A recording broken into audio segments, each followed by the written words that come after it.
नमस्कार जी। स्वागत है आपका फिर से आप सभी का चंदू सर की क्लास यूट्यूब चैनल पर। मेरे प्यारे साथियों, हम यहाँ पर बात कर रहे हैं फर्स्ट ग्रेड इतिहास के लिए। और हमने प्रीवियस ईयर के पेपर प्रारंभ किए थे। स्कूल एजुकेशन के जितने भी पेपर हैं उन सबको हल करवा चुका हूँ।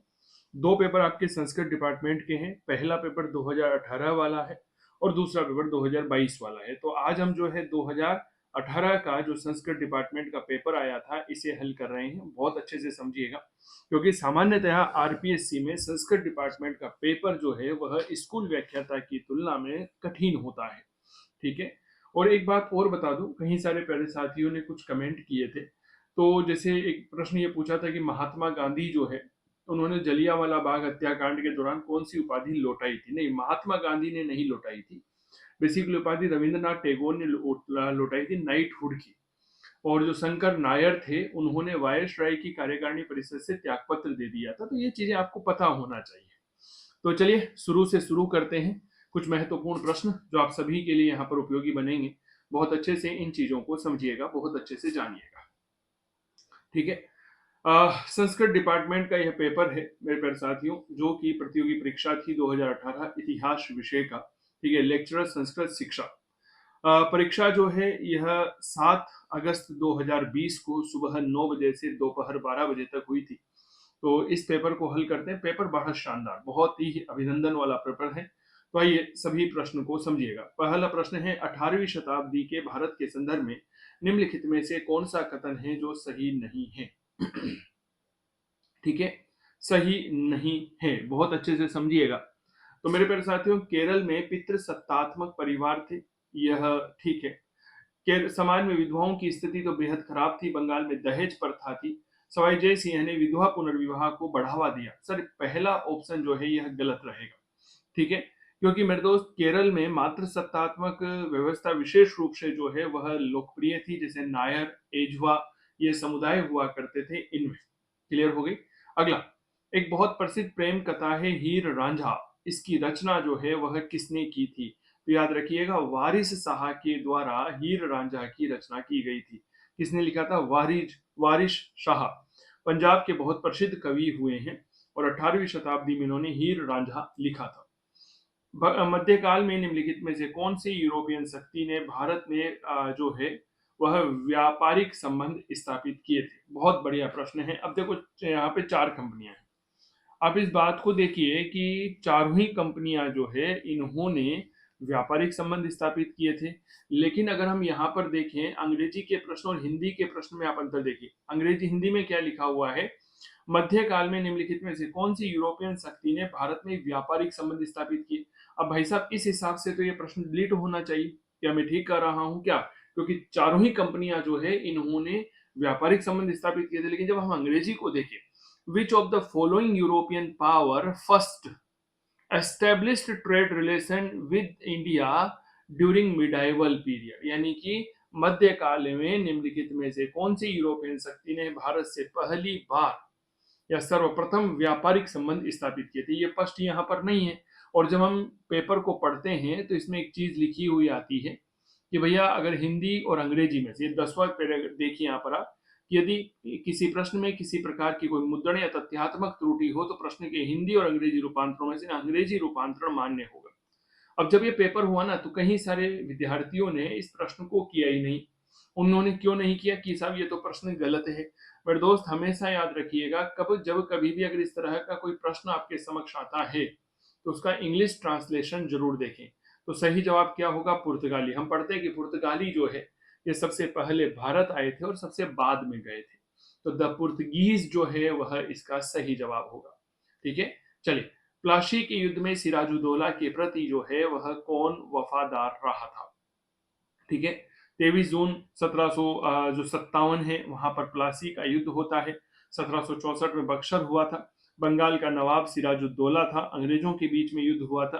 अंग्रेजों का नेतृत्व रॉबर्ट क्लाइव कर रहा था। नवाब के वफादारों में हम मीर मदान का नाम देखते हैं, मोहनलाल देखते हैं। यह दोनों लड़ते हुए जो है कहीं ना कहीं वीर गति को प्राप्त हुए थे। वहीं मीर जाफर, मीर मीरान, अमीर चंद जो है इन्होंने कहीं ना कहीं नवाब के साथ क्या किया था जी? विश्वासघात किया था। तो मोहनलाल सही जवाब होगा। कुछ संधियां देखिए, जैसे बसीन की संधि, सूर्य अर्जुन गांव, देवगांव, राजपुर घाट, होलकर, भोसले, सिंधिया, बाजीराव प्रथम द्वितीय, माफी चाहूंगा। देखिए, जब इस प्रश्न को पढ़ा जाता है तो चीजों को अपने आप सरल करने की कोशिश करिए। बसीन की संधि जो है मूल रूप से बाजीराव द्वितीय के साथ हुई थी। सुरजी अर्जुन गांव की संधि दौलतराव सिंधिया के साथ हुई थी। ठीक है। देवगांव की संधि रघुजी भोसले के साथ हुई। अरे बताओ, क्या ये बात क्लियर हो गई? और मेरे दोस्त याद रखिएगा, राजपुर घाट की संधि जसवंत राव होलकर के साथ हुई थी। तो यहां पर सही जवाब होगा डी, सी, ए और बी। क्लियर? डी, सी, बी, ए। टीपू सुल्तान जो है उसके संदर्भ में निम्नलिखित में से कौन सा है जो सही नहीं होगा? उसने श्रृंगेरी मंदिर की मरम्मत करवाई थी, जेरोंदिस्त दल का सदस्य था, फ्रांसीसियों से सहायता ली। भाई साहब, मैसूर में स्वतंत्रता का वृक्ष तो लगाया था, श्रीरंगपट्टनम में लगाया था जी। है, एक मिनट रुकिए। जेकोबिन्स था वो, जिरोंदिस्त नहीं था, माफी चाहूंगा, यह गलत होगा। जेकोबिन्स दल का वह सदस्य बना था।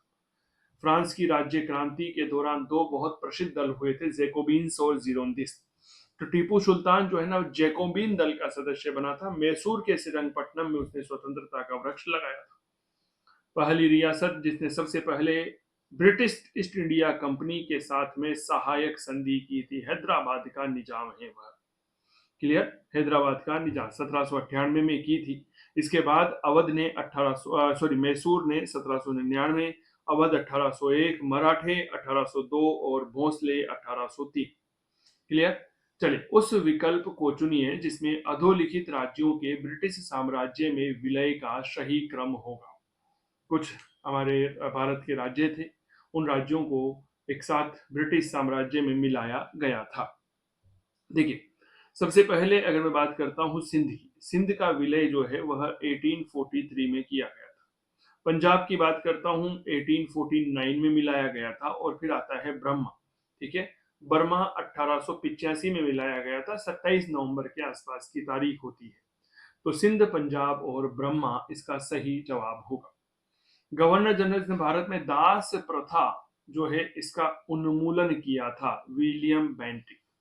ठीक है। 1833 ईस्वी के चार्टर अधिनियम के द्वारा ब्रिटिश साम्राज्य में दास प्रथा पर पूर्ण प्रतिबंध लगा दिया गया था। लेकिन एक लॉर्ड एलन ब्रो हुआ था। ठीक है। उसने 1843 में अधिनियम 5 जारी कर कर दास प्रथा पर पूर्णतया प्रतिबंध लगाया था। क्योंकि यहाँ पर ऐसा कोई ऑप्शन है नहीं एलन ब्रो वगैरह का, तो हमने बेंटिक यहाँ पर सही मानना पड़ेगा। क्योंकि विलियम बेंटिक 1826 से लेकर के 1833 ईस्वी तक भारत का गवर्नर जनरल रहा था। संबलपुर राज्य ब्रिटिश साम्राज्य में कब मिलाया गया था? 1849। क्लियर हो गई? डलहौजी की हड़प की नीति थी, उसके अनुसार संबलपुर को 1849 में मिलाया गया। कैबिनेट मिशन का सदस्य नहीं था, Stafford Cripps, Winston Churchill, Patrick Lawrence और ए वी अलेक्जेंडर। सर याद रखना, कैबिनेट मिशन में जो है विंस्टन चर्चिल यहाँ पर नहीं था। ठीक है, हाँ या ना का जवाब दीजिएगा। यहाँ पर पैट्रिक लॉरेंस अध्यक्ष थे, सर स्टेफर्ड क्रिप्स यहाँ पर नाम आता है, ए वी अलेक्जेंडर आते हैं। क्लियर? 29 मार्च 1946 को जो है यह भारत आए थे।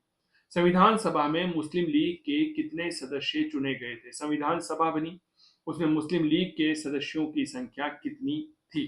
तो याद रखना 73, 73 सदस्य जो है मुस्लिम लीग के चुने गए। मैं एक बात बता देता हूं, इन पेपर को बहुत अच्छे से एनालिसिस करिएगा। प्रीवियस ईयर के पेपर जो है ना, वह विद्यार्थियों के लिए कोई नहीं करवाता है, ये बात बहुत अच्छे से समझिएगा। ठीक है। एक एक प्रश्न को समझो, एनालिसिस करो। ठीक है। अभी वैसे भी बहुत ज्यादा समय आपके एग्जाम में नहीं है, तो मैं यही कहना चाहूंगा, बहुत अच्छे से चीजों को समझने की कोशिश करें। ठीक है।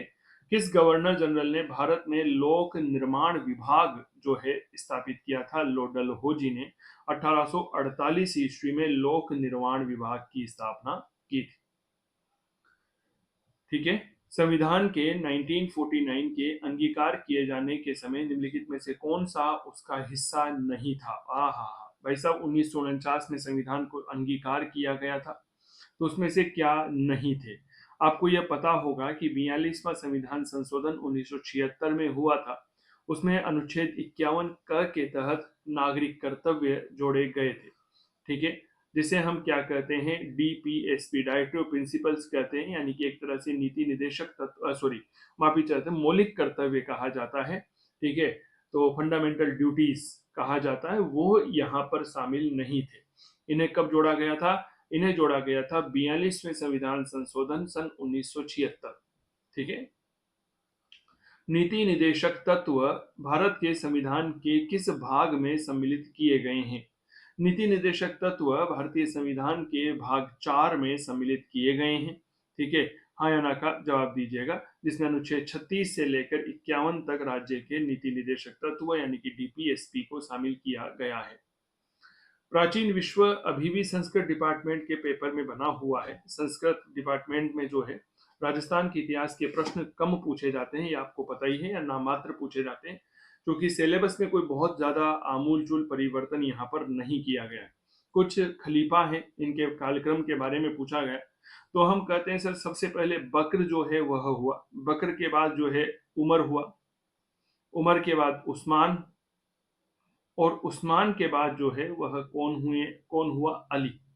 तो यहाँ पर आप देखिएगा दो आएंगे, दो, दो के बाद उमर आएगा एक नंबर पे, यानी कि इसका सही जवाब जो है वह 3 नंबर होगा। उमर, उस्मान और अली। क्लियर हो गई। 432 से 34 तक अबू बकर, 434 से 444 तक जो है उस उमर, उस हजरत उमर, 44 से 56 तक उस्मान, और 56 से 61 तक अली। बेसिकली खलीफा होते क्या है, तो पैगंबर हजरत मोहम्मद साहब के उत्तराधिकारी होते हैं, है ना, और इन्हें इस्लाम धर्म का एक सर्वोच्च नेता भी माना जाता है।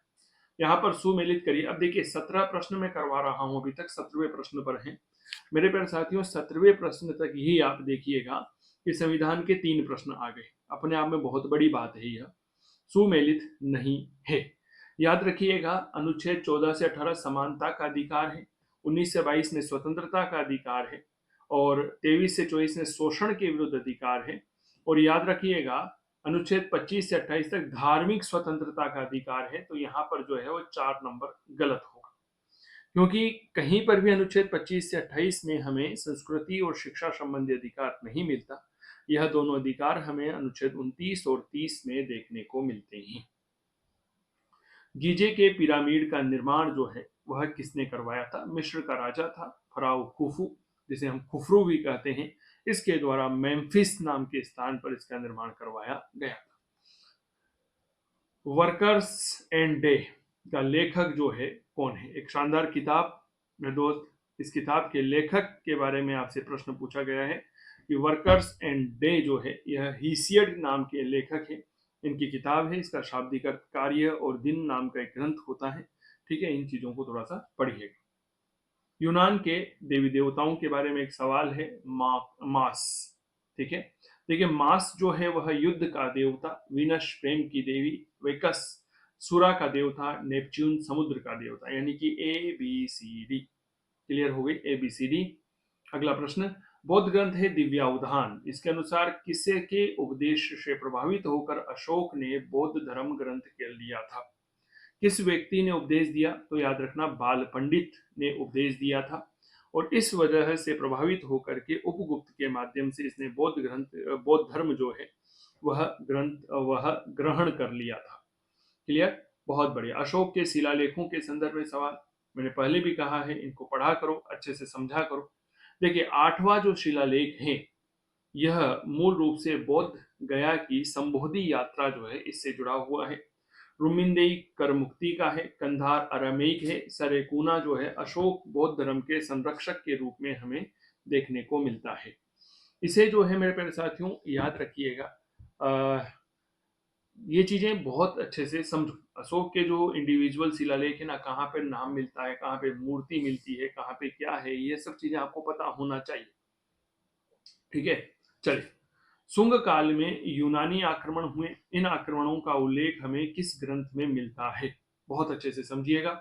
सर याद रखना, शुंग काल में यूनानी आक्रमणों का उल्लेख मालविका अग्निमित्रम में मिलता है, जो कालिदास की रचना है, पतंजलि के महाभाष्य और गार्गी संहिता में देखने को मिलता है। यानी कि तीनों ही ग्रंथ जो हैं ऐसे हैं जिनमें हमें इस बात की जानकारी मिलती है कि शुंग काल में यूनानी आक्रमण हुए थे। ठीक है। प्रमुख यूनानी आक्रमणों में डेमेट्रियस और मिनांडर का नाम हमें देखने को मिलता है। क्लास कैसी लग रही है कमेंट के माध्यम से जरूर बताइएगा, क्योंकि आपके कमेंट जो है वह हमें मोटिवेट करते हैं। सातवाहन शासक जिसे अप्रतिहत दक्षिणापथ की उपाधि धारण की थी, एक ऐसा सातवाहन राजा जिसने अप्रतिहत दक्षिणापथ की उपाधि को धारण किया था, यह सातकर्णी प्रथम होता है। सूची 1 को सूची 2 के साथ सुमेलित करिए। कुछ किताबें हैं, ठीक है, और यहाँ पर पूछा गया है कि साहब सही क्या होगा। देखो, कालिदास, कालिदास मूल रूप से नाटक और कविता के लिए जाने जाते हैं। भास्कराचार्य जी जो है यह गणितज्ञ हुए हैं, ये आपको पता ही होगा। चरक चिकित्सा शास्त्री थे और वराहमिहिर ज्योतिषाचार्य थे। तो ए में 2 होगा, ये रहे भाई साहब। बी में 3, ठीक है। सी में 1 नंबर ये रहा, और डी में 4 ये रहा। ऑप्शन नंबर 3 यहाँ पर सही होगा। राजा और सही सुमेलित नहीं है। समुद्रगुप्त की जब आप विजय पढ़ते हो ना, उसने भारत को जीता था, 5 चरण थे उसकी, तो उन चीजों को थोड़ा सा पता होना चाहिए। जैसे कांची सही सुमेलित नहीं है, विष्णु गोप राजा हुआ करता था। वंगई का राजा जो है विष्णुवर्धन था, ये गलत है।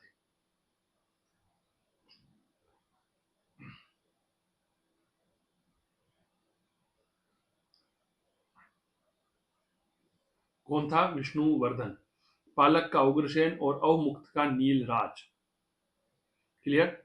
अधोलिखित में से कौन सा कथन जो है गुप्त काल के अधिकारी विनय स्थिति स्थापक के बारे में सही नहीं है? धर्म संबंधी मामलों का एक प्रधान अधिकारी हुआ करता था, यह बिल्कुल उचित जवाब रहेगा।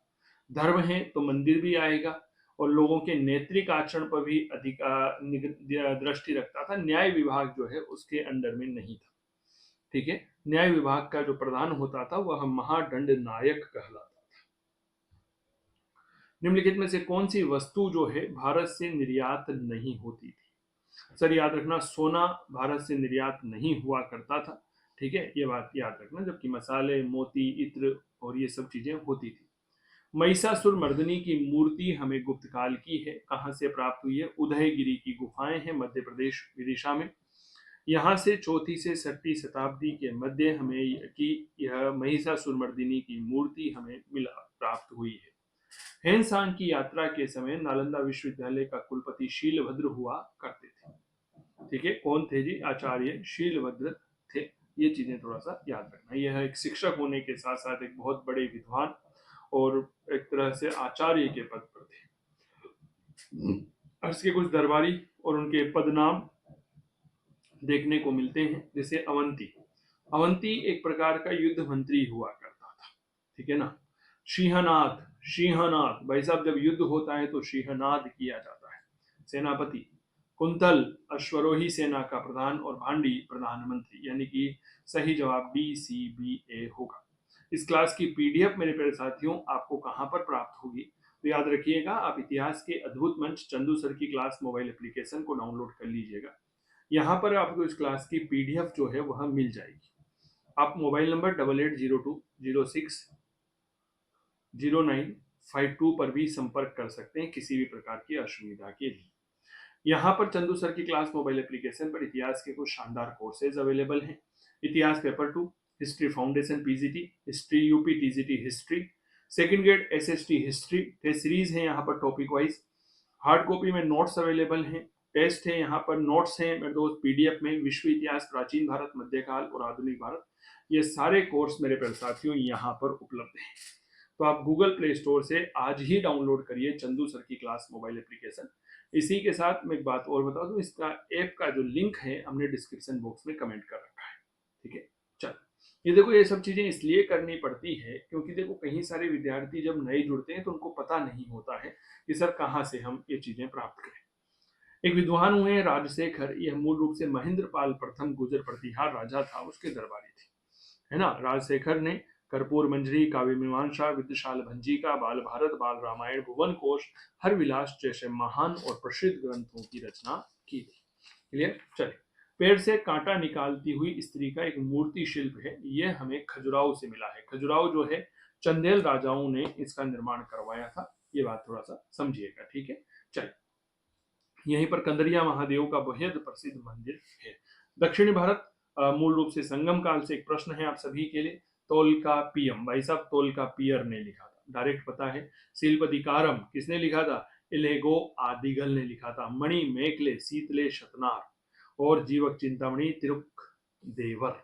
तो सही जवाब क्या होगा? बी। कहां पर है? ये रहा, ये रहा, ठीक है। चलिए, दो में आ रहा है सी, दो में सी, ये रहा, मतलब ऑप्शन नंबर ए जो है वह बिल्कुल सही जवाब होगा। प्रथम संगम के बारे में कौन सा कथन है जो सही नहीं है? चोल राज्य में हुआ था, नहीं।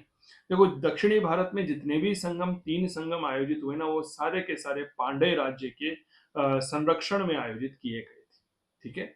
ऋषि अगस्त्य ने अध्यक्षता की। 549 सदस्य थे और 4499 विद्वानों को अपनी रचनाएं प्रकाशित करने की अनुमति। सही है। अंकोर वाट फिर आ गया, सूर्यवर्मन द्वितीय, ठीक है। किन मध्य एशियाई स्थलों पर भारतीय संस्कृति के प्रमाण हमें यहाँ पर देखने को मिलते हैं? भाई साहब, जब भी मध्य एशियाई संस्कृति की बात करते हैं तो खोतान में, कूची में, कारा शहर और निर्दोष काश्क, ये चारों ही स्थान ऐसे हैं जहां पर हमें हमारी मध्य एशियाई स्थानों पर भारतीय संस्कृति का एक तरह से क्या देखने को मिलता है? प्रमाण, एविडेंस देखने को मिलता है। क्या ये बात क्लियर हो गई? क्या देखने को मिलता है जी? प्रमाण हमें यहाँ पर देखने को मिलता है। बताइए, क्या ये बात क्लियर हो गई? चलिए, आगे बढ़े। इस टॉपिक को थोड़ा सा अच्छे से पढ़ो एक बार, है ना। इस टॉपिक को एक बार अच्छे से पढ़िएगा। चलिए, आगे बढ़े। अगला महत्वपूर्ण प्रश्न आप सभी के लिए ये रहा। अकबर की विजय, या तो अकबर की पूछता है या विजय, या फिर अलाउद्दीन खिलजी की पूछता है। इसके अलावा दूसरा उसके बाद कोई ऑप्शन ही नहीं बचता। 1561 में उसने चुनार को जीता था। 1562 में मेड़ता को जीता।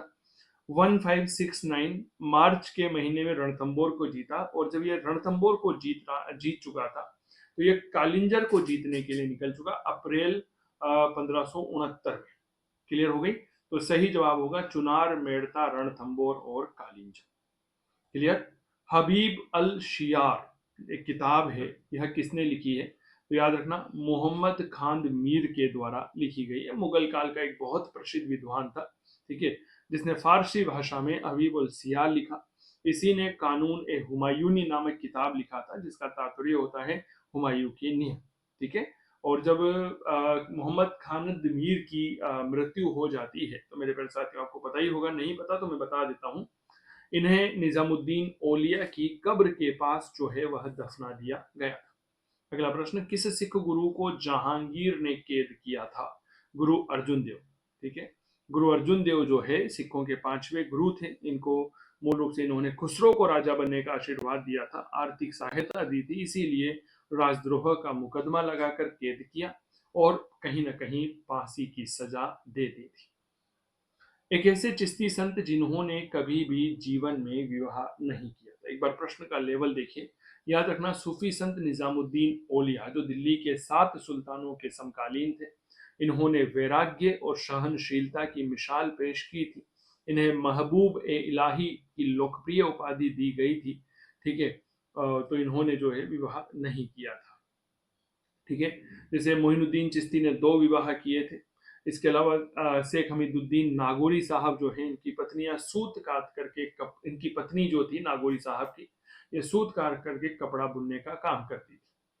जहांगीर ने नादिर उल असर की उपाधि जो है वह किसे प्रदान की थी? याद रखना, उस्ताद मंसूर को, ठीक है, उस्ताद मंसूर को, ठीक है। नादिर उल असर और नादिर उल जमा अबुल हसन को। क्या ये बात क्लियर? चले, मुगल बादशाह जिसने पहली बार उर्दू भाषा को प्रोत्साहित किया, एक नया प्रश्न है। अब देखिए, 2020 के संस्कृत डिपार्टमेंट में आया, पेपर का एक अलग लेवल है। तो मेरे दोस्त, यह मोहम्मद शाह है, जो 1719 से 1748 तक गद्दी पर बैठा था। मूल रूप से इसी ने जो है वह उर्दू भाषा को प्रभावित किया और उर्दू भाषा को प्रोत्साहित किया था। किस मुगल बादशाह ने वकील पद जो है उसे शक्तिहीन बना दिया था? वकील के पद को शक्तिहीन बनाने का काम अकबर के द्वारा किया गया था। ठीक है। बाग ए नीलोफर का निर्माण किस मुगल शासक ने करवाया? बाग ए नीलोफर जो है यह मूल रूप से बाबर के द्वारा करवाया गया था। ठीक है। हाँ या ना का जवाब दीजिएगा। तो धौलपुर के मचकुंड के पास कमल के फूल का एक बाग बनाया था। ठीक है, जिसे बाग ए नीलोफर कहा जाता है। मुगल शासकों को बाग लगाने का वैसे भी बहुत ज्यादा शौक हुआ करता। सर, सुमेलित करें। मोरलैंड ने हमारे भारत के कुछ उद्योगों का एक सूचना उपलब्ध करवाई है। जैसे हम देखते हैं यहाँ पे गुजरात भाई साहब सूती कपड़े के लिए जाना जाता है। कालीकट बंदरगाह मसालों के लिए, मसाले में मिर्च आता है। हुगली शक्कर चावल, मसूलीपट्टनम केलिको नाम का एक कपड़ा होता है उसके लिए। सही विकल्प 1, 2, 3 और 4।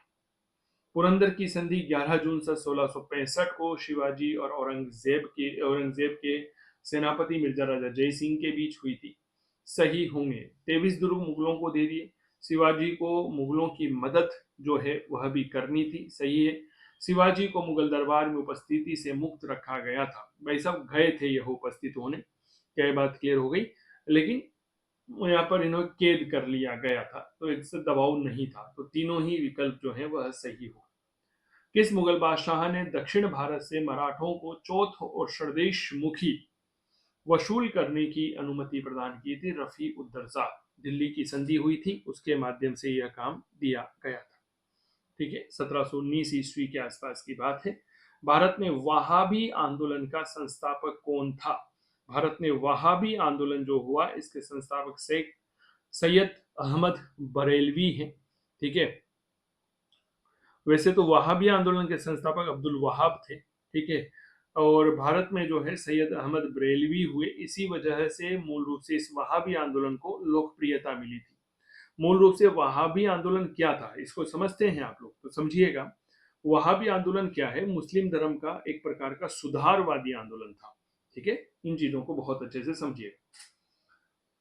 सही सुमेलित नहीं है। विजयनगर के राजा का विद्रोह 1794, यह थोड़ा सा मुझे सही लगता है। ठीक है। वेलुथम्पी एक दीवान था त्रावणकोर का, इसने विद्रोह 1805 में किया। सावंतवाड़ी का विद्रोह जो है 1844। रामोसी विद्रोह 1822 आता है। रामोसी विद्रोह 1822 में हुआ था। इन चीजों को थोड़ा सा याद रखें। उमाजी जो है उनके द्वारा नेतृत्व किया गया। सूची 1 को सूची 2 के साथ सुमेलित करें। Ashok Mehta, R C Majumdar, S B Chaudhary, S N Sen. 1857, the Sepoy Mutiny of the Revolt of 1857, Civil Rebellion in the Indian Mutiny और 1857। बहुत बढ़िया शानदार प्रश्न। कृपया करके प्रश्न को देखिए, प्रश्न का जवाब दीजिए। देखिए, अशोक मेहता ने किताब लिखी the sepoy mutiny and the revolt of 1857। Clear हो गई। आरसी मजूमदार साहब ने अंक में लिखा 1857। एस बी चौधरी ने civil rebellion in the Indian mutiny लिखा। और मेरे दोस्त एस एन सेन ने 1857 लिखा। तो यहां पर सही जवाब होगा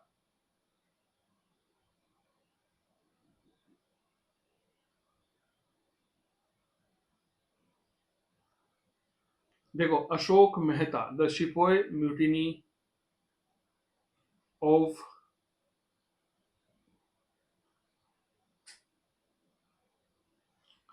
बी होगा, फिर डी आएगा, फिर सी और फिर ए। अब यहाँ पर ऐसा कोई है नहीं, तो आरपीसी ने इसको क्या कर दिया, ओम डिलीट करे श्यामी स्वाहा।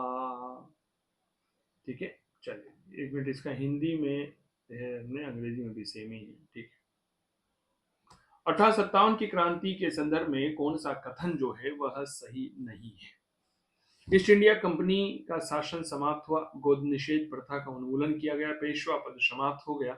उच्च जाति के हिंदुओं को सरकारी सेवा में प्राथमिकता दी गई। नहीं साहब, ये गलत, ये बिल्कुल गलत है। ठीक है, यह उचित नहीं है। 1887 के विद्रोह को सभ्यता और बर्बरता के बीच में जो विद्रोह है, टी आर होम्स ने कहा था। किसने कहा? टी आर होम्स ने यह बात कही थी। भारतीय शिक्षा का मैग्ना कार्टा 1854 का चार्ल्स वुड डिस्पैच है। ठीक है। तो ये थोड़ा सा याद रखना। इसे क्या कहा जाता है? अखिल भारतीय स्तर पर शिक्षा की एक नियामक पद्धति रेगुलेशन बोर्ड का इसने सुझाव दिया था। भारत में हिंदी भाषा का प्रकाशित प्रथम समाचार पत्र कौन सा है? हिंदी भाषा में उद्दंड मार्तंड। ठीक है, उद्दंड मार्तंड पहला समाचार पत्र है। 1826 में कलकत्ता से पंडित जुगल किशोर शुक्ला ने इसका जो है संपादन प्रारंभ किया था। ये बात याद रखना। साप्ताहिक था और हनुमान जी महाराज के दिन यानी कि मंगलवार को यह प्रकाशित होता था। बोल बजरंग बली की जय। उद्दंड मार्तंड, भाई साहब जो उद्दंड करता है ना उसको मारते हैं कौन? हनुमान जी महाराज। ठीक है, चलो। निम्नलिखित में से कौन सा उपबंध देशी भाषा समाचार पत्र अधिनियम 1878 के बारे में सही नहीं है? ठीक है सर, बंधन पत्र जरूरी थी, प्रकाशन के पूर्व जांच, अपील की अनुमति नहीं थी और 3 लाख रुपए की अग्रिम जमानत। ये गलत है थोड़ा सा। ठीक है, 3 लाख रुपए की अग्रिम जमानत का कोई प्रावधान नहीं था समाचार पत्र अधिनियम 1878 जो कि लॉर्ड लिटन के समय आया था। मूल रूप से इसका उद्देश्य भारतीय समाचार पत्रों पर प्रतिबंध लगाना था। ठीक है, यह एक ऐसा अधिनियम था जो देशी भाषा के समाचार पत्र जो है मेरे दोस्त उन पर एक कड़ा था। क्या था यह? तो एक कड़ा आघात था अगर हम कहें तो। इसी को वर्नाकुलर प्रेस एक्ट भी कहा जाता है। किसने कहा था कि शिक्षित भारतीयों का वार्षिक मेला है? कांग्रेस का जो अधिवेशन है ना, यह शिक्षित भारतीयों का एक वार्षिक मेला है। अब ऐसे कथन देखो यार आप, यह लाला लाजपत राय का कथन है। किसका कथन है? लाला लाजपत राय। यह गर्मपंथी नेता थे, उग्रवादी विचार। किस अधिवेशन में भारत सरकार अधिनियम 1935 को स्वीकार किया गया था? दिसंबर 1936 में पंडित जवाहरलाल नेहरू की अध्यक्षता में फैजपुर अधिवेशन हुआ था। ठीक है, इस फैजपुर अधिवेशन में ही मेरे प्यारे साथियों इसे स्वीकार किया गया था। ठीक है, निम्नलिखित में से किस क्रांतिकारी को फांसी की सजा नहीं दी गई थी? एक ऐसे क्रांतिकारी जिन्हें फांसी की सजा नहीं दी गई थी, आपको पता होगा, प्रफुल्ल चाकी है। इन्होंने आत्महत्या कर ली थी। किंग्सफोर्ड पर हमला करने के बाद जो है पुलिस पकड़ने गई तो प्रफुल्ल चाकी की बंदूक में गोलियां थी। उन गोली की मदद से प्रफुल्ल चाकी ने गोली चलाकर अपने प्राणों का बलिदान कर दिया था। सूर्य सेन बंगाल के थे। इन्होंने चटगांव विद्रोह मामले में मदन लाल ढींगरा को करजन वाइली की हत्या के आरोप में, खुदीराम बोस को किंग्सफोर्ड पर हत्या करने के आरोप में फांसी की सजा दी गई थी। किस अधिनियम के तहत गवर्नर जनरल को अध्यादेश जारी करने की शक्ति दी गई थी? सर, ये भारत परिषद अधिनियम 1861 आता है, इंडियन काउंसिल एक्ट 1861, जिसके अंतर्गत मूल रूप से वायसराय यानी कि गवर्नर जनरल को विधान परिषद से सलाह के बिना संकटकालीन स्थिति में अध्यादेश जारी करने की अनुमति दी गई थी। भारत सरकार अधिनियम 1919 के प्रावधानों में राज्य परिषद यानी कि काउंसिल ऑफ स्टेट के लिए मुस्लिम सदस्यों की संख्या कितनी रखी गई थी? याद रखना, 10 रखी गई थी। 20 तो सामान्य थे, 10 मुस्लिम थे, 3 यूरोपियन थे और एक सिख समुदाय से होने थे। कुल मिलाकर के 34 निर्वाचित सदस्य होने थे। कितने होने थे? 34। देखो यार, ये एक टॉपिक होता है ना अपने भारत में, संवैधानिक विकास। कितने सारे प्रश्न पूछे जाते हैं, एक बार आप देखो। लगातार संवैधानिक विकास से प्रश्न आ रहे हैं, तो उसको थोड़ा सा अच्छे से पढ़ने की आदत में आप लेकर आए। और एक बात और कहना चाहूंगा कि आपको इस क्लास की जो पीडीएफ है वह आपको चंदू सर की क्लास मोबाइल एप्लीकेशन पर मिल जाएगी। आप गूगल प्ले स्टोर से जो है उसे डाउनलोड कर सकते हैं। ठीक है, किसी भी प्रकार की समस्या के समाधान के लिए आप हमसे संपर्क भी कर सकते हैं। संपर्क कहाँ पर करेंगे? 8802060952 ये हमारे मोबाइल नंबर है। इस नंबर पर आप संपर्क कर से हमसे बात कर सकते हैं। बाकी अगर आप इतिहास विषय का कोई सा भी कोर्स लेना चाहते हैं तो हमसे जुड़ सकते हैं। इतिहास फाउंडेशन एक ऐसा कोर्स है, मैं फाउंडेशन कोर्स के बारे में बताता हूँ, जिसमें मूल रूप से इतिहास विषय जो है इसके अंतर्गत आप पूरे भारत में कहीं पर भी पीजीटी एग्जाम देना चाहते हैं तो यह इसमें मील का पत्थर है। ठीक है, तो आप एक बार इसके साथ जरूर साझा करिएगा। अगला महत्वपूर्ण प्रश्न ये रहा आप सभी के टेलीविजन स्क्रीन के ऊपर। कौन सा कथन भारत सरकार अधिनियम 1935 के बारे में जो है वह सही है? ठीक है, प्रांत सांप्रदायिक प्रतिनिधित्व का प्रावधान, संघीय न्यायालय और प्रांतीय स्वायत्तता। बताओ सन 1935 के अधिनियम के बारे में यह है कि सांप्रदायिक निर्वाचन का प्रावधान किया गया था, संघीय न्यायालय की स्थापना की गई, प्रांतीय स्वायत्तता की यहाँ पर बात की गई थी। तीनों ही विकल्प सही होगा। क्या बात है भैया। एक किताब है डेकेमेरोन, इनके बारे में कौन सा कथन है जो सही नहीं है?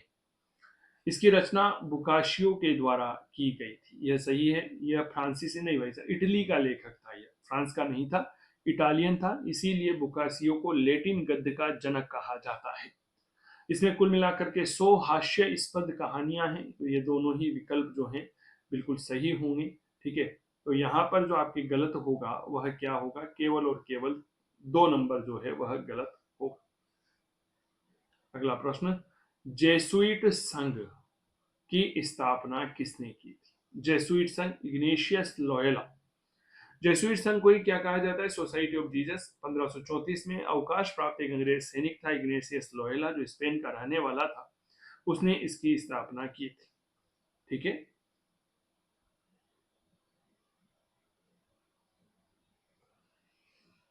किस तिथि को फिलाडेल्फिया में एकत्र प्रतिनिधियों ने मूल रूप से स्वतंत्रता की घोषणा का अनुमोदन किया? देखो एक बात याद रखना कि अमेरिका जो है 4 जुलाई को स्वतंत्र हुआ था। कब स्वतंत्र हुआ था? 4 जुलाई। अबे देखो भाई साहब, 4 जुलाई कहीं भी नहीं है, 4 जुलाई 1776। क्लियर? चलो, निम्नलिखित में से कौन जैकोबिन दल का सदस्य नहीं था? भाई साहब ये सवाल कई बार पूछा जाता है। जैकोबिन कौन नहीं था, जैकोबिन कौन था, जिरोंदिस्ट कौन था? मदाम रोला, ये जो है ना, यह जिरोंदिस्ट था। ठीक है, तो इन चीजों को थोड़ा सा समझिएगा। जैसे मदाम रोला, इन्नार, पेसियो, वेरेनियो, ब्रिसो, ये जिरोंदिस्ट थे। वहीं दांते, रोबस्पियर, एंटोनी, बारवने, हीबर, यह जैकोबिन हुआ करते थे। ठीक है, जैकोबिन और जिरोंदिस्ट जो है ना, फ्रांस की राज्य क्रांति के दौरान फ्रांस में गठित एक प्रकार के दल हुआ करते थे। नेपोलियन की कानून संहिता के बारे में कौन सा कथन है जो सही नहीं है? नेपोलियन की कानून संहिता, प्रत्येक पुत्र को संपत्ति में समान अधिकार, ब्याज की दर निश्चित, ट्रेड यूनियनों पर प्रतिबंध, विवाह विवाह वगैरह की कोई बात यहाँ पर नहीं की गई थी। ठीक है ना, विवाह वगैरह का जो मामला है वो यहाँ पर नहीं था। निम्नलिखित में से कौन सा औद्योगिक क्रांति का परिणाम नहीं रहा? नए नगरों का उदय हुआ था, बिल्कुल सही बात है। ठीक है, उत्पादन में वृद्धि, भाई साहब जनसंख्या तो बड़ी थी यहाँ पर, और स्कंद कंपनियों और औद्योगिक नियमों का जो है उद्भव। 1814 में भाप के इंजन रॉकेट का आविष्कार जो है वह किसने किया था? जॉर्ज स्टीफेंस ने। जॉर्ज स्टीफेंस, यहाँ पर जेम्स वॉट भी होगा, लेकिन जेम्स वॉट बेसिकली इसमें क्या है तो थोड़ा सा समझिएगा। 1814 में भाप के इंजन रॉकेट था, उसका आविष्कार जॉर्ज स्टीफेंस ने किया था। ठीक है, और इसने लोहे की पटरियों पर चलने वाले की वजह से यातायात के क्षेत्र में बहुत बड़ी क्रांति आई थी। ठीक है, चलिए, किस संधि या समझौते में काबूल ने नेपोलियन तृतीय को शेवाय और नीश के प्रदेश देने का आश्वासन दिया था? सर यह प्लोम्बियर्स समझौता हुआ करता था, जो मूल रूप से 21 जुलाई को हुआ था। कब हुआ था? याद रखना, 21 जुलाई सन 1858 को हुआ था। कौन सा समझौता? डेट इज प्लोम्बियर्स समझौता। ठीक है, एक शर्त थी कि फ्रांस का शासक नेपोलियन तृतीय सार्डिनिया पिडमोंट को ऑस्ट्रिया से लोम्बार्डी वेनेशिया दिलाने में मदद करेगा। ये चीजें थोड़ा सा पढ़ो। और जब इस बदले में सार्डिनिया पिडमोंट के द्वारा फ्रांस को नीस और शेवाई का जो क्षेत्र है वह दिया जाएगा। प्लोम्बियर्स समझौता। फ्रांस फरसा युद्ध में प्रशा का सेनापति वॉन मॉल्ट के, ठीक है, वॉन रून सेनापति था, सॉरी वॉन रून जो है रक्षा मंत्री, और सेनापति जो है वह वॉन मॉल्टके को बनाया गया था। बेहद ही जबरदस्त लड़ाका था यह, तो इन चीजों को थोड़ा सा समझिएगा। किसने कहा वर्षाई की संधि संधि नहीं, 20 वर्ष के लिए एक स्थगन मात्र है और इसे समेट करके रख दो? यह मार्शल फोच ने कहा था। मित्र राष्ट्रों का एक तरह से प्रतिनिधि था, फ्रांसीसी जनरल था। ठीक है, हाँ या ना का जवाब दीजिए। वर्षाई की संधि 28 जून 1919 को हुई थी, जर्मनी और मित्र राष्ट्रों के मध्य। इसने वर्षाई की संधि को आरोपित संधि, विश्वासघाती संधि और आदि सब चीजें कहा जाता है। इटली के फासिस्ट शासन के विरुद्ध षड्यंत्र रचने वालों का पता लगाने के लिए गुप्त पुलिस की व्यवस्था की गई थी। और इसी इटली की गुप्त पुलिस को क्या कहा जाता था, तो याद रखना, डेट इज ओवरा। क्या कहा जाता था? ओवरा कहा जाता था। ठीक है, चल। हिटलर के दल का नाम क्या था? National socialist party. National NSP बोला जाता है, नेशनल सोशलिस्ट पार्टी बोला जाता है। ठीक है, तो इन चीजों को थोड़ा सा समझे। संक्षेप में इसे नाजी पार्टी कहा जाता है। द्वितीय विश्व युद्ध में ब्रिटेन ने जर्मनी के विरुद्ध युद्ध की घोषणा की थी 3 सितंबर सन 1939 को। 1 सितंबर को मूल रूप से जर्मनी ने पोलैंड पर आक्रमण कर दिया। और जो है मेरे दोस्त याद रखिएगा, 3 सितंबर को ब्रिटेन और फ्रांस ने पोलैंड की सहायता के लिए जर्मनी पर आक्रमण की घोषणा कर दी थी। क्लियर? चलिए,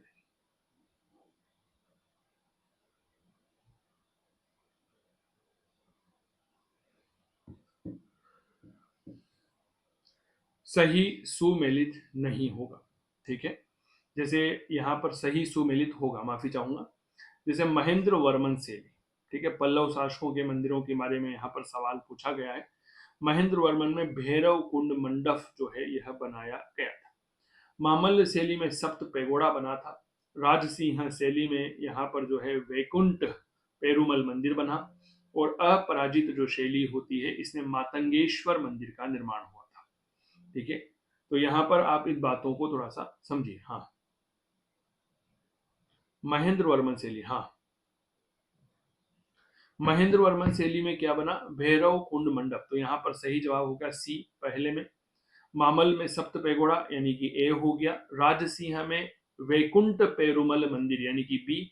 और फिर अपराजित में मातंगेश्वर मंदिर यानी कि सही जवाब हो गया आपके 2 number, C A B D. अब यार ये चीजें ना आपको पता होना चाहिए। आप दक्षिणी भारत पढ़ रहे हो, मैंने आपसे पहले भी कहा कि आप क्या पढ़ेंगे, शब्दावली पढ़ेंगे, आप क्या पढ़ेंगे, स्थापत्य पढ़ेंगे। ठीक है ना, इन चीजों को पढ़ा, साहित्य पढ़ो। यहाँ से बहुत प्रश्न आते हैं, मैं फिर कह रहा हूँ। कुछ चालुक्य राजा हैं, इन पर विचार करो, बार बार प्रश्न पूछा जाता है। ठीक है, जैसे कीर्ति वर्मन प्रथम। ठीक है ना, अब मूल रूप से कीर्ति वर्मन प्रथम जो है ना, इसने लगभग 566 ईस्वी में गद्दी पर बैठा था। यह एक्सपायर हुआ। पुलकेशी द्वितीय गद्दी पर बैठा, फिर विनया द्वितीय और फिर विजया द्वितीय। ये तो एक तरह से कहूं तो कोई बहुत बड़ा काम इनके द्वारा नहीं किया गया था। तो यहाँ पर 4 3 2 1 जो है वह सही जवाब होंगे। निम्नलिखित में से कौन सी चोल समिति में निर्वाचन होने की योग्यता थी? कि भाई 35 से लेकर 70 वर्ष की आयु होनी चाहिए, वेदों और अन्य ब्राह्मण ग्रंथों का ज्ञान हो, निज घर में निवास करें। सही जवाब होगा भैया, तीनों ही सही है लाला। समझ में आगो के? आगो, बहुत बढ़िया। बोल के बिहारी लाल की जय हो। कौन जो है रणजीत सिंह की फौज ए खास के सदस्य था? बहुत बढ़िया सवाल है। रणजीत सिंह ने फौज एक खास बनाई थी, एक विशेष ब्रिगेड थी यह। ठीक है, और इसमें कौन कौन हुआ करता था? देखिए, वेंटूरा थे, देवा सिंह जी थे इसमें। ठीक है, गार्डनर हुआ करते थे, इलाही बख्श का नाम यहाँ पर आता है। ठीक है, इसके अलावा अगर मैं और बात करता हूं तो अल्लार्ड का नाम यहाँ पर आता है। तो ए सी डी और ई। चलिए, शिवाजी का अष्टप्रधान, बार बार सवाल आ रहा है। अमात्य वित्त मंत्री। ठीक है, सचिव सामान्य प्रशासन और सुमंत या दबीर विदेश मंत्री। तीनों ही विकल्प जो है वो यहाँ पर बिल्कुल सही होंगे। शिवाजी, एक सेकेंड रुकिए, एक मिनट। सचिव जो है ना, इसको तो पत्र व्यवहार से जुड़ा हुआ है, यह सामान्य प्रशासन से नहीं जुड़ा हुआ है। ठीक है ना, पत्र व्यवहार हो गया, हिसाब किताब हो गया, उससे यह जुड़ा हुआ है। ये माफी चाहूंगा। ठीक है, सामान्य प्रशासन से पेशवा जुड़ा हुआ है, प्रधानमंत्री जो होता है। तो यहाँ पर 1 और 3 जो है वह सही रहेगा। कौन सी कुछ पुस्तकें हैं जो डॉक्टर भीमराव अंबेडकर ने लिखी है? कौन कौन सी है, थोड़ा सा समझिएगा। द प्रॉब्लम ऑफ रूपी, its origin and it's solution, ये सही है। हु वर दी सुद्रास, ये भी सही है। मेरे दोस्त याद रखना, राणा डे, गांधी और जिन्ना सही है। रिडल्स इन हिंदुइज्म, ये भी सही है। यानी कि चारों पुस्तकें जो हैं वह डॉक्टर अंबेडकर साहब ने लिखी है। 21 अक्टूबर 1943 को सिंगापुर में स्थापित मुक्त भारत की अस्थायी सरकार का प्रधानमंत्री कौन था? क्या गजब का प्रश्न है। अब भाई साहब जब हम इस प्रश्न के बारे में पढ़ते हैं कि साहब 21 अक्टूबर सन 1943 में सिंगापुर में भारत की अस्थायी सरकार बनी, ठीक है, 18 अगस्त 1945 तक चलती रही, है ना। तो यहाँ पर प्रश्न क्या आ रहा है कि साहब इसके प्रधानमंत्री, अब सामान्य तौर पर हम क्या सोचते हैं, रास बिहारी बोस प्रधानमंत्री थे, नहीं। यहाँ पर याद रखना सुभाष बाबू जो है, सुभाष चंद्र बोस, वह इसके प्रधानमंत्री थे, ठीक है। अय्यर साहब, अय्यर जो है प्रसारण प्रचार मंत्री थे, ठीक है। चटर्जी एक नाम आता है, ऐसी चटर्जी साहब वित्त मंत्री थे, और लक्ष्मी स्वामीनाथन महिला मामलों की जो है वह प्रभारी मंत्री हुआ करती थी। 1940 का एक पाकिस्तान प्रस्ताव आता है, उसमें कौन शामिल नहीं था, ठीक है। तो सर सिकंदर हयात खान थे, फज उल हक था, याद रखना मोहम्मद इकबाल उसमें शामिल नहीं था, ठीक है। 22-23 मार्च 1940 को मुस्लिम लीग का लाहौर अधिवेशन, इसमें पहली बार पाकिस्तान प्रस्ताव लाया गया, पारित किया गया। जिन्ना अध्यक्ष थे सिकंदर हयात खान, फज उल हक ने इसमें शामिल हुआ था। जबकि इकबाल की मृत्यु जो है ना 1938 में ही हो गई थी, अल्लाह महा इकबाल, ठीक है। चलिए,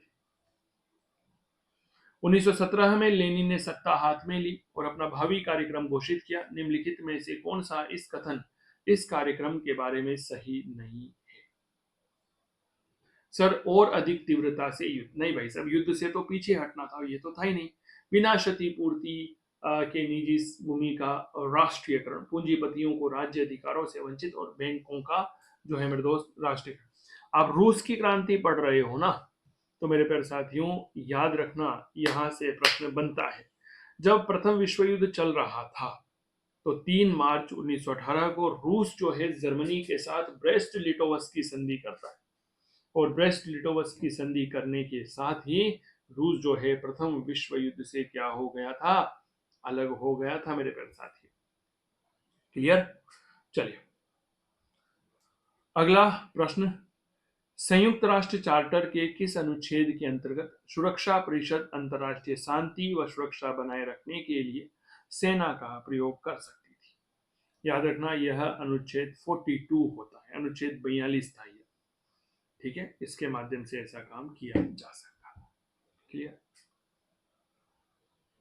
यहाँ से तो थोड़ा सा साइकोलॉजी के प्रश्न हो गए, मानसिक स्वास्थ्य से जुड़ा हुआ है, व्यवहारवाद है, संज्ञानात्मक कॉग्निटिव डेवलपमेंट है, संवेगात्मक बुद्धि है, व्यवहारवाद है, प्राथमिक पुनर्बलन है, संचालन व्यवहार है, उद्दीपक है, स्किनर का पुनर्बलन सिद्धांत है, वयस्क बच्चे का संज्ञानात्मक विकास है, अधिगम संकु किशोरावस्था के शिक्षक का अग्रिम संगठन प्रतिमान है, ठीक है साहब, अनुदेशन है, मुख मुद्रा उदाहरण, सहकारी अधिगम, कोहलबर्ग का नैतिक विकास, एरिक एरिक्सन का पहचान, कमजोर मानसिक स्वास्थ्य लक्षण, किशोर के बेहतर शिक्षा मनोविज्ञान, एक शिक्षक प्रतिज्ञान, माइक्रोसॉफ्ट वर्ड, मंच निर्माण, ठीक है। ये आ गया भैया वापस, हाँ हाँ हाँ, स्वागत। इतिहास के प्रश्न देखने के बाद तो ऐसा लगने लगता है कि दिल लालायित हो चुका है। क्या मैं ठीक कर रहा हूँ मेरे वीरों मेरी वीरांगना, है जी। भारत की वर्ष की उत्तर पश्चिमी सीमा पर निम्नलिखित में से कौन सी पर्वत जो है वह नहीं है। उत्तर पश्चिमी जब हम भारत बनाते हैं ना, तो यहां पर आता है जी हमारा उत्तर पश्चिम, ठीक है। सुलेमान है साहब, कोई दिक्कत नहीं है।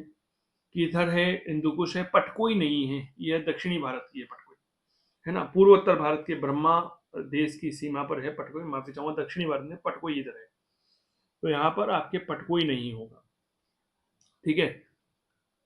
जैसे हिंदू कुश है मेरे प्यारे साथियों, हिंदू कुश एक तरह से अफगानिस्तान से उत्तर पश्चिम पाकिस्तान तक है। सुलेमान जो है यह अफगानिस्तान और पश्चिमी पाकिस्तान बलूचिस्तान में है। किरधर सिंध और बलूचिस्तान की सीमा पर पड़ती है। दंडकारण्य, हाँ हाँ, उड़ीसा में है जी दंडकारण्य, ठीक है ना।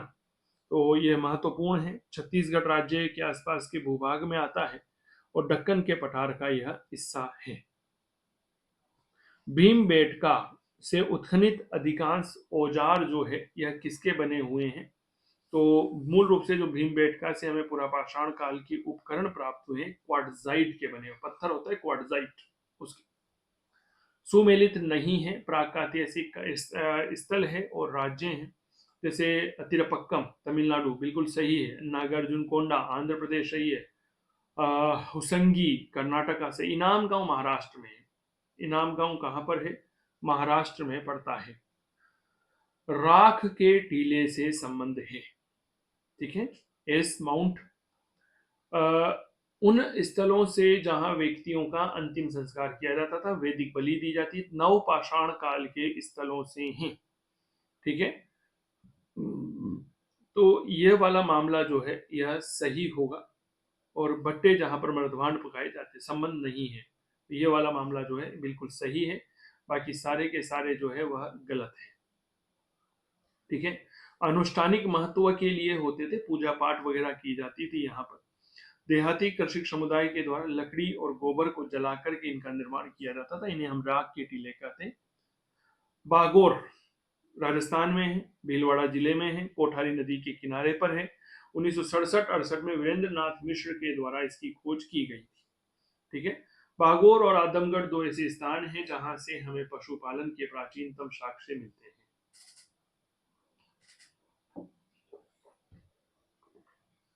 अगला प्रश्न, भाई साहब सुमेलित करिए। बालाकोट, बताओ भाई कहां पर पड़ता है? बलूचिस्तान, है ना। इसके बाद चहुंद्रो, चहुंद्रो कहां पर है? सिंध प्रांत में है। भगत राव, ये कहां पर मिलेगा भैया?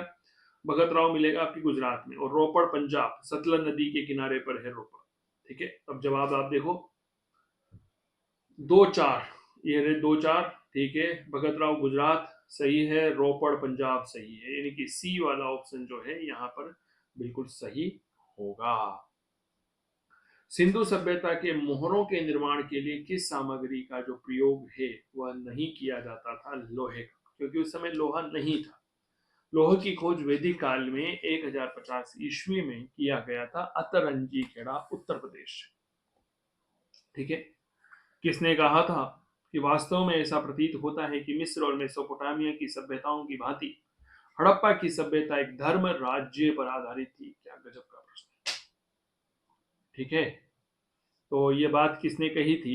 याद रखना, ए एल बॉशम, एल बॉशम, अद्भुत भारत इनक्रेडिबल इंडिया इनकी किताब है, इन्होंने ये लाइन कही है। साइन बोर्ड पहले भी मैंने करवाया हुआ है, धोलावीरा 10 अक्षरों का है यह, ठीक है। अगला, शूद्र वर्ण का उल्लेख आया है ऋग्वेद के 10वें मंडल के पुरुष सूक्त में। कौन सा पृथ्वीवासी देवता नहीं है? पृथ्वीवासी देवता नहीं है, रुद्र नहीं है साहब, है ना। आपको यह पता होगा कि मूल रूप से वैदिक काल में देवताओं को 3 भागों में बांटा गया था। रुद्र जो है अंतरिक्ष के देवता है, अंतरिक्ष में इंद्र, रुद्र, मरुत, वायु, पर्जन्य, मातृविशन, ये कुछ देवता है। तो वहीं पृथ्वीवासी में अग्नि, सोम, पृथ्वी, बृहस्पति, सरस्वती आदि का नाम देखने को मिलता है। वैशेषिक दर्शन, महर्षि कणाद, उलूक कणाद, ठीक है, 6 दर्शन है, ठीक है। ये बात थोड़ा सा याद रखिएगा। ये दर्शन मूल रूप से आस्तिक या नास्तिक नहीं होकर के वेदों की प्रामाणिकता को लेकर के, कि वे कौन जो है वेदों की प्रामाणिकता को स्वीकार करता है।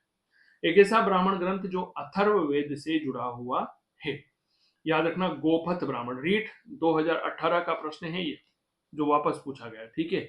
ये चीजें समझिएगा। जैसे ऋग्वेद आता है, ऋग्वेद के ब्राह्मण ग्रंथ ऐत्रेय कोशित की है, यजुर्वेद के शतपथ और तैत्रेयी है, सामवेद के पंचविश है, और गोपथ जो है अथर्ववेद का है। चित्रित धूसर मृतभांड संस्कृति का संबंध है, याद रखना, चित्रित धूसर मृतभांड संस्कृति जो है, जिसे हम पेंटेड ग्रे वेयर कल्चर कहते हैं, PGWC कहते हैं, यह लोह युग से जुड़ा हुआ है, ठीक है। ये बात याद रख। कौन सा महाजनपद दक्षिण में गोदावरी नदी के पास है? अश्मक, ठीक है, अश्मक महाजनपद था। कुछ महाजनपद है भौगोलिक स्थिति के अनुसार पूर्व से पश्चिम की ओर इनका मिलान करिए। क्या गजब का प्रश्न है भाई साहब, ऐसे प्रश्न जो है ना ये पूछो ही मत। तो सबसे देखो, सबसे पश्चिम में तो मत्स्य आएगा, यानी कि 4 नंबर जहां पर है ना सामान्यतः वो सही हो, ठीक है साहब। अंग, कौशल, काशी, वत्स्य, भाई साहब 1, 2, 3 और 4 यहाँ पर सही होगा, क्योंकि अंग जो है बिहार बंगाल में था। काशी मेरे दोस्त याद रखिएगा। अगर मैं इसके बाद कौशल रख लूं तो ठीक रहेगा, अयोध्या, फैजाबाद यूपी, काशी जो है यूपी, मत्स्य राजस्थान। बिंबिसार ने अवंती के राजा की चिकित्सा के लिए किसे भेजा था? तो याद रखना, यह जीवक, सॉरी, अवंती के जो राजा थे उनकी तबीयत खराब हो गई, तो राजवैद्य जीवक को भेजा था। हाँ, जीवक को ही भेजा था, सही बात है। ठीक है ना, ये बात याद रखना। इस क्लास की पीडीएफ आपको चंदू सर की क्लास मोबाइल एप्लीकेशन पर मिल जाएगी, आप गूगल प्ले स्टोर से इस ऐप को डाउनलोड कर सकते हैं। क्लियर हो गई। और इसमें कई सारे कोर्सेज इतिहास के अवेलेबल हैं, आप यहाँ से इन्हें देख सकते हो। टेस्ट सीरीज अभी चल रही है, ऑनलाइन टेस्ट सीरीज है, प्राइस 799 है, डिटेल एक्सप्लेनेशन के साथ है। जैसे प्राचीन भारत के 14 टेस्ट हैं, मध्यकाल के 16, आधुनिक भारत के 14, विश्व इतिहास के 16, राजस्थान इतिहास कला संस्कृति के 15, 2 फुल टेस्ट है। तो टोटल टेस्ट की संख्या जो है वह 15 रहेगी। आप यहाँ पर डाउनलोड करिए चंदू सर की क्लास मोबाइल एप्लीकेशन। ठीक है, चलिए। इसके अलावा यूपी टीजीटी इतिहास विषय का कोर्स लॉन्च कर दिया गया है। तो यूपी टीजीटी बहुत जल्दी यूजीसी नेट के कोर्स भी हम आपके लिए लेकर के आएंगे, चंदू सर की क्लास मोबाइल एप्लीकेशन। तो आप उस एप्लीकेशन को डाउनलोड करके जितने भी अब तक क्लासेज हुई है उन सभी क्लासेज की पीडीएफ वगैरह जो है आप सीधा सीधा डाउनलोड कर सकते हैं। ठीक है, चलिए। अगला महत्वपूर्ण प्रश्न ये रहा, क्लास पसंद आए ना तो यार लाइक वाइक कर दिया करो ना, क्योंकि आपके लाइक करने से हमें मोटिवेशन मिलता है। कोई आप ऐसा मत समझना कि बहुत पैसा वैसा कुछ मिल जाता है, कुछ नहीं मिलता है, मोटिवेशन मिलता है बस, है ना। कि भाई हाँ, अपन जो काम कर रहे हैं विद्यार्थियों के लिए, जो आज दिन तक किसी ने भी नहीं किया है, वह मिले, फायदा उसका मिलना चाहिए। क्या मैं ठीक कर रहा हूँ? फिर आपके लिए असिस्टेंट प्रोफेसर के पेपर भी लेकर आऊंगा मैं। एक बार आपके फर्स्ट ग्रेड का पेपर सोल्व हो जाए तो उसके बाद असिस्टेंट प्रोफेसर के जितने भी पेपर आरपीएससी की वेबसाइट पर उपलब्ध है उन सभी का सॉल्यूशन भी करवाऊंगा। किस महाजनपद के विरुद्ध युद्ध में अजात शत्रु ने महाशीला, कंटक और रद्द मूसल जैसे हथियार जो है इनका प्रयोग किया था? भैया अंग। ठीक है, तो ये चीजें थोड़ा सा आपको पता होना चाहिए। ठीक है, ये वैसे ही हथियार हैं जो हमें बाहुबली फिल्म में दिखाए जाते हैं। कैसे हथियार हैं याद रखना, वैसे ही हथियार हैं जो बाहुबली फिल्म में दिखाए जाते हैं। कौन सा महाव्रत महावीर स्वामी ने जोड़ा था? अहिंसा, अहिंसा परमो धर्म, सॉरी, सत्य, अहिंसा, अस्तेय और परिग्रह। यह तो पार्श्वनाथ स्वामी ने दे दिया था। और मेरे दोस्त, ब्रह्मचर्य का जो पालन है यह भगवान महावीर ने जोड़ा था। जब ये जुड़ा तब महाव्रत कहलाया। और पार्श्वनाथ जो 23वें तीर्थंकर थे उन्होंने 4 दिए थे, सत्य, अहिंसा, अस्तेय, अपरिग्रह, वह अणुव्रत कहलाते हैं। कौन सा कथन है जो असत्य है? बौद्ध धर्म में मध्यम प्रतिपदा को अपनाया गया है। प्रतीत्य समुत्पाद बौद्ध धर्म का है। बौद्ध धर्म आत्मा के अस्तित्व को स्वीकार करता है। ये गलत है, आत्मा के अस्तित्व को नहीं मानता है। ठीक है ना, ये बात याद रखना। और बौद्ध धर्म तीनत्व ये सही है। पाशुपत संप्रदाय के संस्थापक थे लकुलिश, भगवान लकुलिश। वल्लभी की द्वितीय जैन सभा का अध्यक्ष कौन था? याद रखना, देवर्दी गण क्षमा शर्मा। ठीक है, 513 ईस्वी में हुई थी वल्लभी, गुजरात में। श्वेतांबर भिक्षुओं ने आयोजन किया था और इस सभा में जैन धर्म ग्रंथों का संकलन किया गया था। देवर्दी गण क्षमा शर्मा। किस भारतीय नरेश ने सबसे पहले मोहम्मद गोरी को हराया? अब मेरे प्यारे साथियों देखो, ये प्रश्न जब आता है ना, तो यार मोहम्मद गोरी को हराने वाला पृथ्वीराज था जिसने त्राइन के पहले युद्ध में मोहम्मद गोरी को हरा दिया था। ये गलत सोच है। ठीक है ना, ये क्या है? गलत सोच है। मूल राज था ये, मूल राज द्वितीय। ठीक है, उसने हराया था। ये बात थोड़ा सा याद रखिए। ठीक है, अगला प्रश्न। कौन सी रचना है जो अमीर खुसरो की नहीं है? किराइन उस सदाइन, मिफ्ता उल फुतुह, फतवाए जहादरी और मेरे दोस्त नूह सिफीह। अमीर खुसरो ने सब लिखा है, फतवाए जहादरी नहीं लिखा। यह जियाउद्दीन बर्नी की रचना है। ठीक है, दीवान मुस्तकराज। क्लास कैसी लग रही है? आनंद आ रहा है ना पढ़ने में? बस आनंद ही आना चाहिए। अलाउद्दीन खिलजी। ठीक है, बाजार नियंत्रण व्यवस्था के अंतर्गत लगाया था। कृषि का भूमि को विस्तार करना, बकाया करों की वसूल करना, राजस्व एकत्र करने वाली अधिकारियों का हिसाब रखना, अगर वो भ्रष्टाचार करते हैं तो उन पर निगरानी रखना, ये सब काम इस दीवान मुस्तकराज ने किया था। अफीफ के अनुसार किस राजवंश के अंतर्गत वजारत का सबसे ज्यादा? याद रखना मेरे दोस्त, जब हम सल्तनत काल पढ़ते ना तो तुगलक राजवंश को ही वजीरों का स्वर्ण काल कहा जाता है। ठीक है, ये बात क्लियर हो गई। तो विजारत का स्वर्ण काल तुगलक। सुमेलित नहीं है। में सुल्तानगढ़ी, बलबन, जमियत खाना मस्जिद। ये थोड़ा सा मुझे उचित नहीं लग रहा है। ठीक है, जमियत खाना मस्जिद नहीं बनवाई थी। अलाउद्दीन खिलजी, जूना शाह, खाने जहां तेलंगानी का मकबरा, और बाकी सब सही है। सुमेलित करिए। बख्तियार काकी भाई साहब चिश्ती थे जी, ठीक है ना। चिश्ती, कादिरी नहीं, चिश्ती।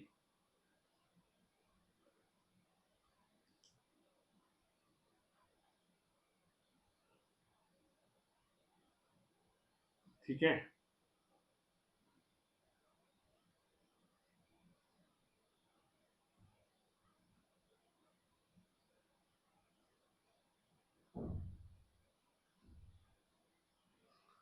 जलालुद्दीन तरबीची, सुहरावर्दी, शाह नियामतुल्लाह कादरी, और मेरे दोस्त ख्वाजा बाकी बिल्लाह नक्शबंदी।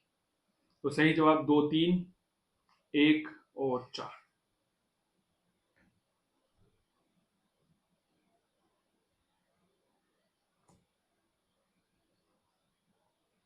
द्वैताद्वैत का संबंध जो है किस संत से माना गया है? निम्बार्काचार्य, ठीक है। किस निम्न में से आदि ग्रंथ का संबंध मुख्यतया रहा है? गुरु नानक से रहा है, हम सब जानते हैं। किस सूफी संत ने कहा हुनूज दिल्ली दूर अस्त? याद रखना, यह निजामुद्दीन औलिया ने यह बात कही। भक्ति परंपरा में किसने कीर्तन जो है उसे प्रचलित किया था? सूरदास जी। सूरदास जी ने जो है, सॉरी, चैतन्य महाप्रभु, बंगाल के चैतन्य महाप्रभु ने कीर्तन जो है उसे लोकप्रिय किया था। क्या बात क्लियर हो गई? चैतन्य महाप्रभु बंगाल में आधुनिक वैष्णववाद और गौड़ीय संप्रदाय जो है उसके संस्थापक माने जाते हैं, ठीक है।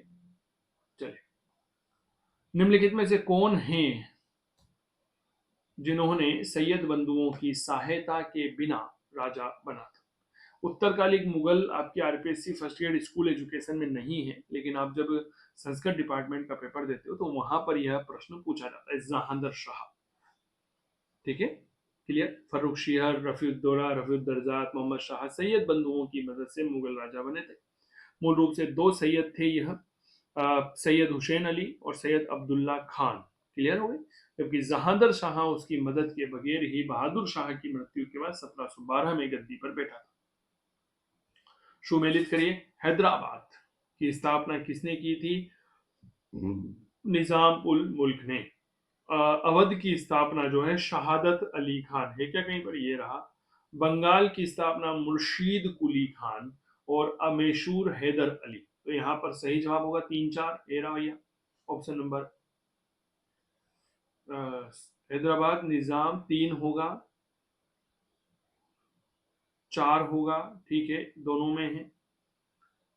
बंगाल मुर्शीद कुली खान, ये रहा, सही जवाब होगा ऑप्शन नंबर 3, ठीक है, ऑप्शन नंबर 3।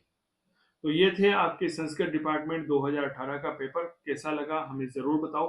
आप इस क्लास की पीडीएफ चंदू सर की क्लास मोबाइल एप्लीकेशन से ले सकते हैं। मोबाइल नंबर 8802060952 है। प्राचीन भारत का, सॉरी माफी चाहूंगा, फर्स्ट ग्रेड इतिहास के लिए टेस्ट सीरीज चल रही है। आप ऐसा मत समझिएगा कि ये केवल फर्स्ट ग्रेड के लिए है, इसमें सभी चीजों को कवर किया जाता है। यूपीटीजीटी इतिहास विषय का कोर्स जो है आप यहाँ पर खरीद सकते हैं, यह भी आपके लिए अवेलेबल रहेगा। डाउनलोड करिए चंदू सर की क्लास मोबाइल एप्लीकेशन। चलिए मुलाकात करते हैं अगली क्लास में, तब तक स्वस्थ रहें, मस्त रहें, तंदुरुस्त रहें और करते रहें इतिहास की बात चंदू जैन के साथ। बहुत बहुत धन्यवाद। क्लास कैसी लगी हमें कमेंट करके जरूर बताइएगा। क्लास पसंद आए तो इसे लाइक करना मत भूलिएगा। बहुत बहुत धन्यवाद। नमस्कार।